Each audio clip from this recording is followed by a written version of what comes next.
ఓటీటీలు వచ్చిన తర్వాత చాలానే సినిమాలు వెబ్ సిరీస్లు చూసుంటారు. నిజానికి కొన్ని స్టార్ట్ చేసిన తర్వాత అద్భుతంగా ఉన్నాయనే భావన కలుగుతుంది. ఇంకొన్ని మాత్రం అద్భుతంగా ఉంటాయనే ఆలోచనతో స్టార్ట్ చేస్తే అవి కాస్త నిరుత్సాహపరుస్తాయి. కానీ ఇప్పుడు చెప్పుకోపోయే వెబ్ సిరీస్ మాత్రం మీకు ఒక మంచి క్రైమ్ థ్రిల్లర్ చూసామనే భావన కలిగిస్తుంది. నిజానికి వెబ్ సిరీస్లు చూడాలంటే కాస్త ఓపిక ఎక్కువే ఉండాలి. అలాంటి వారికి ఈ సిరీస్ చాలా బాగా నచ్చేస్తుంది. ఎస్జే సూర్య కెరీర్లోనే ఇది చాలా మంచి క్రైమ్ డ్రామా అని చెప్పొచ్చు. మరి ఆ సిరీస్ అంత హిట్ ఎందుకైందో మీకు తెలియాలంటే ఈ వీడియో పూర్తిగా చూసేయండి. సాధారణంగా ఓటీటీలో చాలానే వెబ్ సిరీస్లు ఉంటాయి, కానీ చాలా తక్కువ వెబ్ సిరీస్లు మాత్రమే ఆడియన్స్ అటెన్షన్ క్యాచ్ చేస్తాయి. అలాంటి లిస్ట్లోకి ఈ వెబ్ సిరీస్ కూడా చేరుతుంది. మనం ఇప్పుడు చెప్పుకుంటోంది ఎస్జే సూర్య, లైలా, సంజనా కృష్ణమూర్తి ప్రధాన పాత్రలో నటించిన వదంతి వెబ్ సిరీస్ గురించి. ఇది తమిళ సిరీస్ అయినప్పటికీ అమెజాన్ ప్రైమ్ వీడియోలో మీకు తెలుగులో కూడా అందుబాటులో ఉంది. ఈ Vadhandhi the fable of Velonie web series December 2, 2022లో ప్రైమ్ వీడియోలో విడుదలైంది. అప్పటి నుంచి ఇప్పటి వరకు సస్పెన్స్ డ్రామా అనగానే ఈ సిరీస్ రికమెండేషన్స్లోకి వచ్చేస్తూ ఉంటుంది. ఈ సిరీస్ చూసిన వారిలో 92% మంది తమకు నచ్చింది అంటూ ఓటు వేశారు.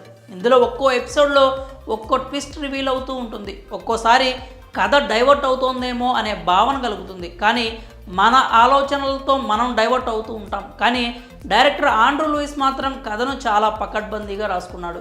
ఒక్కసారి స్టార్ట్ చేసిన తర్వాత ఉన్న 8 ఎపిసోడ్లను పూర్తి చేయాలి అనే భావన కలుగుతుంది. సిరీస్ని ఆపేయాలి అంటే మనసొప్పదు.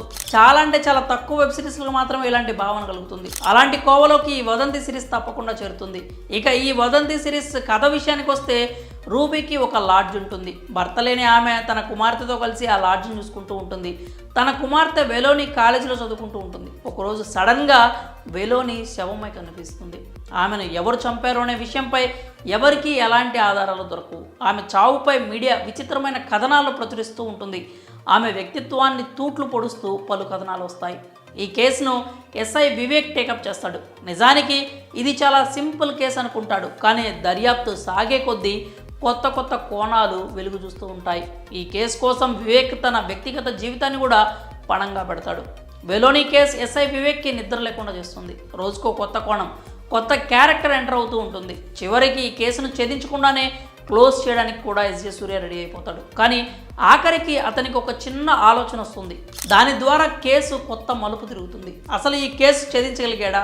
అసలు వెలోనిని ఎవరు చంపారు? ఆమెను చంపాల్సిన అవసరం ఎవరికి ఉంది? వెలోని ఆత్మహత్య చేసుకుందా? ఇలాంటి ఎన్నో ఆసక్తికర ప్రశ్నలకు ఈ సిరీస్ చూసి సమాధానాలు తెలుసుకోవాల్సిందే. మరి మీరు ఇప్పటికే వదంతి వెబ్ సిరీస్ చూసుంటే కనుక మీకు ఎలా అనిపించిందో మీ అభిప్రాయాలని కామెంట్స్ రూపంలో తెలియజేయండి.